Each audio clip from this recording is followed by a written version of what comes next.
โทรมาเนี่ยมือได้เกิดแต่ขึ้นงานแต่ขึ้นเฮือนนะบ่ยังบ่ฮู้ได้น้องกระติกโทรมาพี่น้องเนาะเฮือนครัวยังบ่แล้วโทรมาหาอ้ายบอสเป็นอะไรอยากมาบ่เห็นอยากท้ามเบิงโอ้ย่าอยากมาพอเลยบ่กะจิมาจะพาอยากมาเฮือนชานก็ยังบ่แล้วน้องกระตุกเอ้ยน้องกระติกเบิ่งค่อยสิเปิดกล้องค่อยนี่อันเด้กว้างได้ดิบ่แล้ว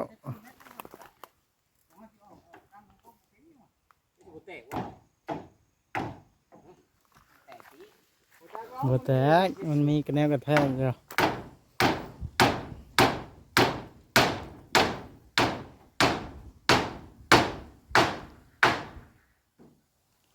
เอาแม่เสร็จเบี้ยงเอาในใดคนตีกันอยู่ล่างเล็กกระปูกันอยู่ล่างคอยขึ้นมาตัดชื่อๆแล้วพ่อบ้านได้น่ะมันเหมือนของลิ้นเด้ไม่ตัว อย่าลืมกดติดตามเพื่อเป็นกำลังใจให้ผมด้วยนะครับทุกคนขอบคุณมากๆครับพี่น้องเอ้ยทักทายสบายดีพี่น้อง FC วัดสุขุสุคนพี่น้องเอ้ยเนาะคือน้องปิกนิกเพิ่นโทรมาพี่น้องเนาะเพิ่นโทรมาถามข่าวว่าซั่นว่าสิเราแต่สิขึ้นเรือนมื้อใดเพิ่นว่าเนาะอันนี้เฮาก็บ่ฮู้เนาะพี่น้องฮู้รายละเอียดจักสิบอกเพิ่นจังได๋พี่น้องบ่ฮู้ว่าเพิ่นเป็นจังได๋เพิ่นจังได๋โทรถามเฮาเนาะในทางที่เฮาก็ว่าง่ายๆซะบ่ได้เป็นผู้เฮ็ดเรือนนะเฮาก็มาอัปเดตมาถ่ายช่วยกันซื่อๆเนาะเพิ่นก็โทรถามเฮาเนาะตั้งแต่ก็โทรถามเฮานะแต่ว่าหลายคนก็คิดต่างๆนานาพี่น้องเอ้ยเนาะและทีมงานก็มักหยอกนั่นหยอกนี่จนว่าวัดมุ่งมัดพี่น้องเอ้ยจักสิเฮ็ดจั่งใด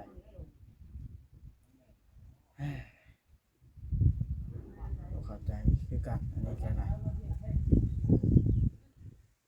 เนาะเรื่องของเรื่องน้องติ๊กเพิ่นโทรมาถามเรื่องขึ้นเฮือนแหละเนาะว่าเพิ่นสิมาอยากมาหรือบ่มาก็ต้องไปเบิ่งในคลิปพี่น้องเอ้ยปะไปเบิ่งไปพังนํกันเลยตอนที่เพิ่นโทรมาหาตอนบ่วัดคุยบ่วัดก็ได้อัดเสียงบันทึกเพิ่นไว้ให้ฟังแล้วเนาะเพิ่นโทรมาพี่น้องเอ้ยฮัลโหลสบายดีน้องเป็นยังไปนี้นะ อะไร โอ้นี่อย่างเนาะโทรมาเนี่ย มือได้เกิดแต่ขึ้นงานแต่ขึ้นเฮือนนะบ่ยังบ่ฮู้ได้น้องกระติกโทรมาพี่น้องเนาะเฮือนครัวยังบ่แล้วโทรมาหาอ้ายบอสเป็นอะไรอยากมาบ่พ่อโทรไปถาม ฮะโทรไปถามอยากโทรไปโทรมาถามมือจะเอาเลิกโทรศัพท์เออเป็นอะไรจ้ะกูมื้อนี่ลมกับเอื้อยแต่อยู่บ่สัญญาณไผบ่มีนี่สัญญาณเจ้าบ่เราอยากมาแฮงบ่ อยากมาแฮงบ่บ่เปียกเมื่อที่ไปเล่นอยากท้ามเบิงโอ้ย่าอยากมาพอ เลย กะ บ่ จิมา จะพาอยากมาเฮือนชานก็ยังบ่แล้วน้องกระตุกเอ้ยน้องกระติก เบิ่งค่อยสิเปิดกล้องค่อยนี่อันเด้มันบัง พอคือมาเงื่อน เออเปลี่ยนใจแล้วบาดนี้ย่าอยากมาแล้วเนาะ ที่ไปเที่ยว สิไปเที่ยว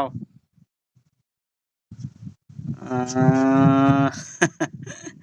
อย่างเป็นอดเอา พ่นใหญ่เป็นชาวพ่นอีก5-6 ปีพ่นสบายดีน้องมิกน้องมิก ฮะ น้องมิกเป็นหยังอ่ะน่ะ บุรินทร์ สิไปเที่ยวกับไผล่ะนี่ล่ะพี่น้องบ่าวบอสน้องรับปุ๊บอ๋อฮะนั่งทั้งติ๊กโทรพ่อผมบ่เคยเห็นเลยติ๊ก โอ้ บ่ได้ยิน ย่าไอ้โม อ๋อ ไอ้ออกกัน น้องกระติกทางอาสิเว้านี่เจ้ามีเฟซบ่าวโอลิบ่เจ้าต้องโทรหาบ่าวโอลิเด้อเรื่องขึ้นเฮือนมื้อใดนะ บอม บ่มีบ่อ้าย บา บ่ ร์ดี้เอา ต้องโทรหาบ่าวบอสไหมต้องโทรหาบ่าวบอส น้องกระแต ก็โทรหาบ่าวบอสอยู่ เออเป็นไดกินข้าวกินน้ำกับหยังมื้อนี้น้องกระตุก เจ้า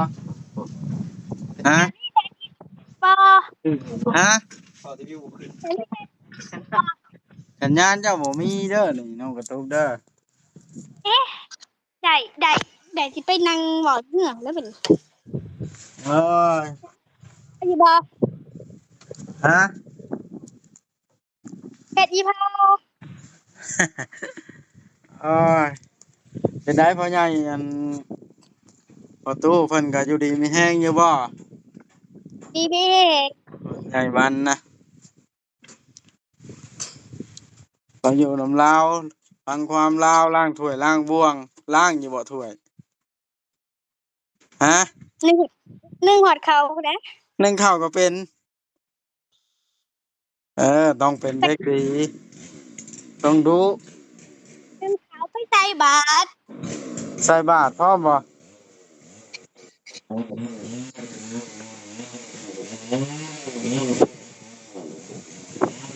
ใส่กูเช้าบ่บาตรโอ้จักโลแล้วน้องติ๊กกะติ๊กเจ้านี่ 36 36 โลแล้ว โอ้ เป็นชาวแล้วเด้น่ะซ้ำมันน้องกระตุกแล้วน้องกระตุกก็30ปลายโลคือกัน ตอนน่ะ40ปลายโล ฮะ ตอนอยู่ 40ปลายโล วันนี้มันเลิศโลกออกกำลังกายเล็กข่อย สิไปเที่ยวกับไผก็สิไปเที่ยวอยู่ไส ลิด โอ้ดีแล้ว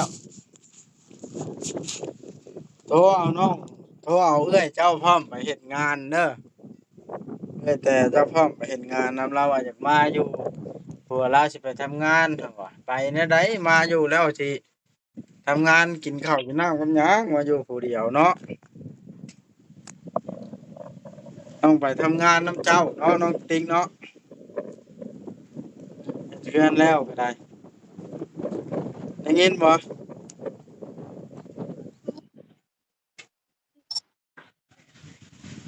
ที่ไหนไทย สัญญาณบ่มี เราทำเราจะเป็นไทยจะเป็นไทย นั่นแหละน้องกับมิกน้องกับมิกก็ใหญ่แล้วแค่ว่า น้ำเหมือนจะ กินขนมลาโคตร ย่าง กินขนมลาโคตรนี่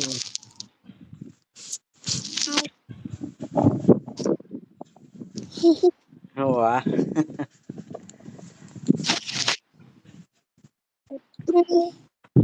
สัญญาณบ่ค่อยมีน้องโอเคสัญญาณบ่ค่อยมีน้องโอเค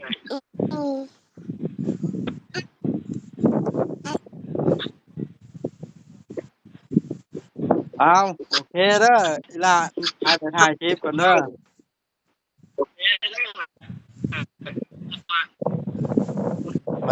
แล้วจังมาอีก2-3 ปีก่อนเด้อ โอเค บ๊ายบายอี ก็ยังลงโตก่อนมาหลังจากที่คุยกับเทคนิคแล้วเพิ่น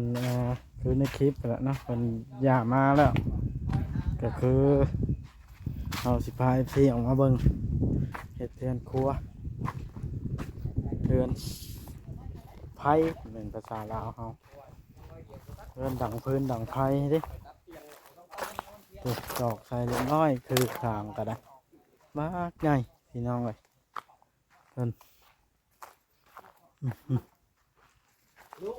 เอาไม้ที่แปดจะเอามาตอกนี่เอาเต็มดอกเป็นแง่มานะตอกแง่พึ่งไว้เฮานะดอกเป็นแง่มาเด้เดี๋ยวนี้ อ๋อตัวพี่น้องใหญ่พอสมควรกว้างกว้างกว้างกว้างใช่ป่ะกว้างขวาง ทางว่าแท้ไปก่อนพี่น้องข้าวพาเมียมือบ้านบ่ บ่แอนไปอีกแล้วบ่บ่แอนไปอีกแล้วบ่เดี๋ยวนี้ ไปแล้วเมื่อนี้ ต่อ อย่าลืมเอาซีนมาต้อนเด้อตัวเรือมันเรือลายเม็ดส้มไว้อย่างว่าบนเขาบนเขาบนเรือก็ได้เลยเอาซีน2 ขีดนึงว่า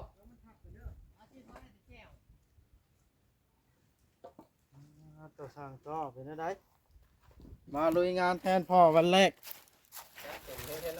ต่ออย่างนักหน่วงเนาะมาเจองานนักเลย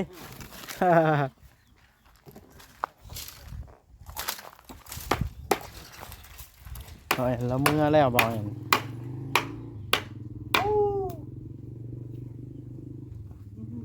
ตอบบุข่าวว่าลุง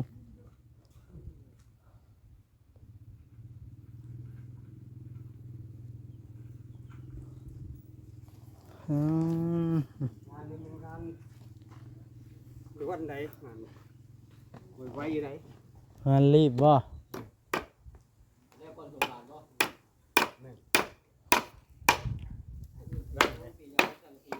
ต่อคนตีเล็กจะพูดเขาบอกข่าวไว้แต่ลำบากโอ้แพงได้ไหมเอาชุดมาชุดเอาเลยได้เอาไปตะปูน้ำ กว้างได้ดีบอกแล้ว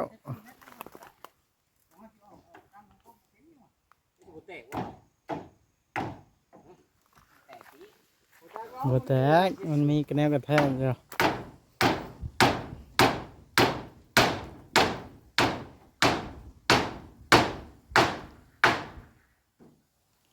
เอาแม่เกิดเบี้ยเอาในใดคนตีกันอยู่ล่างเล็กกระปูกันอยู่ล่างคอยขึ้นมาตัดชื่อแล้วพ่อบ้านได้น่ะมันเป็นของลิ้นเด้ใหม่โตโอ้มันรวมทั้งข่อยมันได้ดูโอ้เดี๋ยวจะไปประมาทนะเห็ดมันของลิ้นใหม่มันประมาทร้ายไปเลยไม่เป็นของ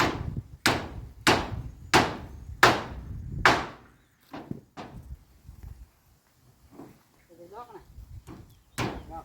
ทำดอกดอกคนว่าแล้วเราไม่น่าจะเข้าแล้วไม่น่าจะเข้าได้อยู่อ้าวที่มันแทงอยู่เนี่ยไปปะหน่อยประมาณแล้วได้เลยใช้เบื้องล่างเบื้องบุบอย่างตอกก็นั่นเลยเป็นจังไรกลางไหมได้ก็อยู่ขึ้นไปดอกกันแล้วขึ้นไปดอกกันเลยก็จับเพราะว่าเอากันได้ขึ้นไปดอกอันได้ดอกนึงแล้วกันไล่มาด้วยตามเส้นเขาตั้งแล้ว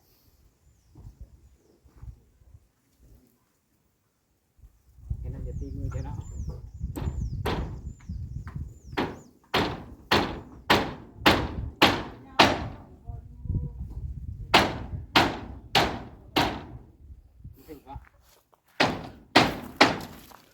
กว้างแหงเนาะลุง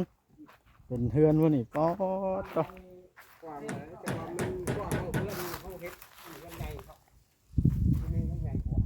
ตัวนี้ใหญ่กว่าขึ้นใหญ่อีกเดี๋ยวว่าเดี๋ยวเจ้าก็ได้ เอา3 กับ 5อันนี้5 คูณ 5กว้างตัวนั้นก็4 คูณ 6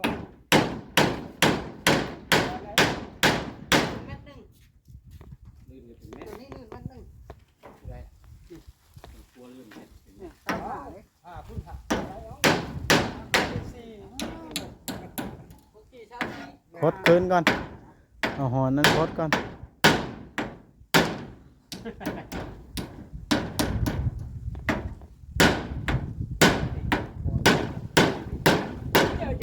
เรียบร้อยแตกหรือเปล่าบ่ได้เลย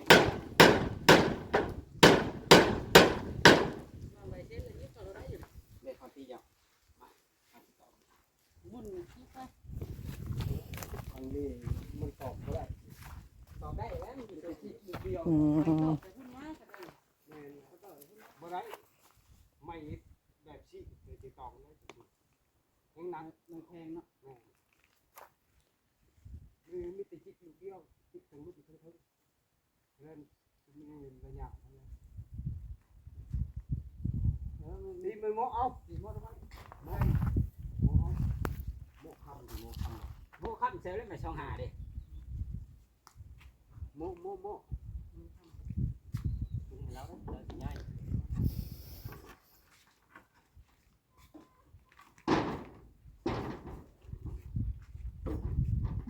จับเลย ทำสิจับ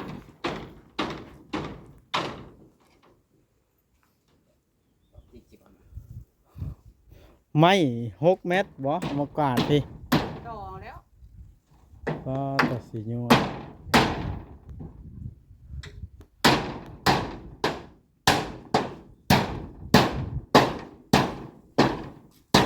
แตกขึ้นเลย แตกบ่ช่างต่อ ได้จิตหลอกกล้องอยู่ ไม่พกแม่นนะตัวที่แสนนี่ขายอยู่น่ะ โอ้เบียดขึ้นนานมาเสร็จแล้วเนาะ คิดว่าแปดแสนที่ไปตอบบ่ได้ดอกเลยจำถึงตัวนี้ตอบได้ บ่ได้เลยท่านบอกเอากันไดมาอยู่เบื้องนึงคือตรงโน้นตะขางเดี๋ยวไปดอกซื้อมันก็บ่ได้ แม่นบ่ เอาต้องอยู่ขางบ้านนั่นแหละมันเลยจะเอากันไดอย่างนี้พอต้อง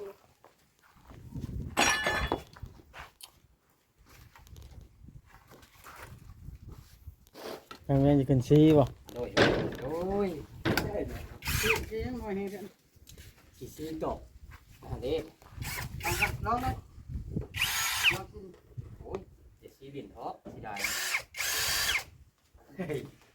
แค่ทั้งเสียงมันก็น่าจะรู้ บ่แอนเรามือบ่แอนวันนี้เริ่มค่อยค่ำลงแรงนะพี่น้อง แ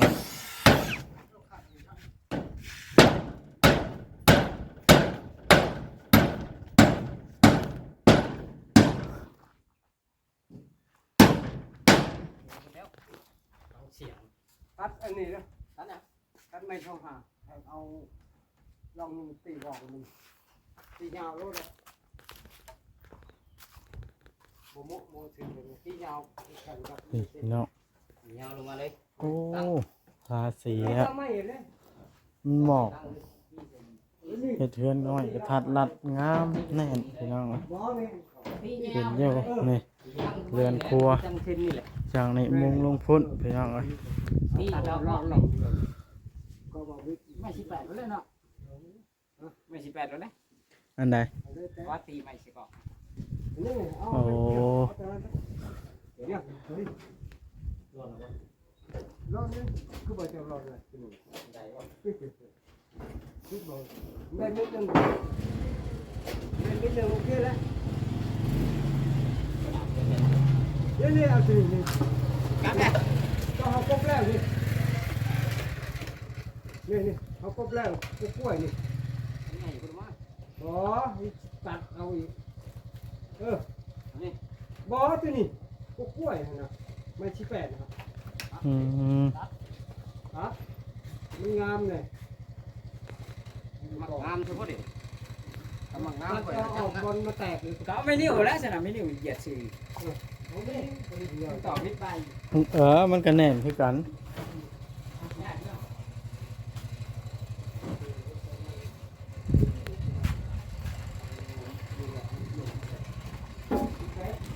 เอาไป ยังบ่ได้ใส่ล็อกซักน้องเดี๋ยวน้องแต่ซื้อสวรรค์มาแล้วแล้วจังเอาสวรรค์เจาะหันใส่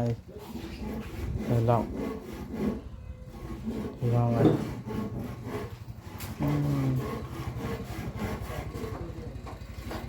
ันนี้ได้เห็ดกระวังล็อกกระแจ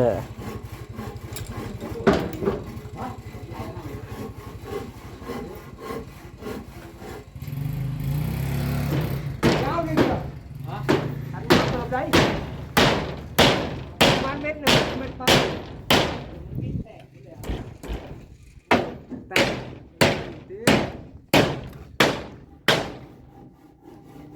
เรียบร้อยป่ะฮะแน่นปานยังเนาะ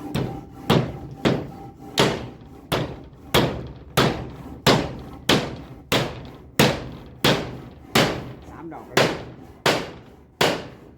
นี่แหละพี่น้องเลย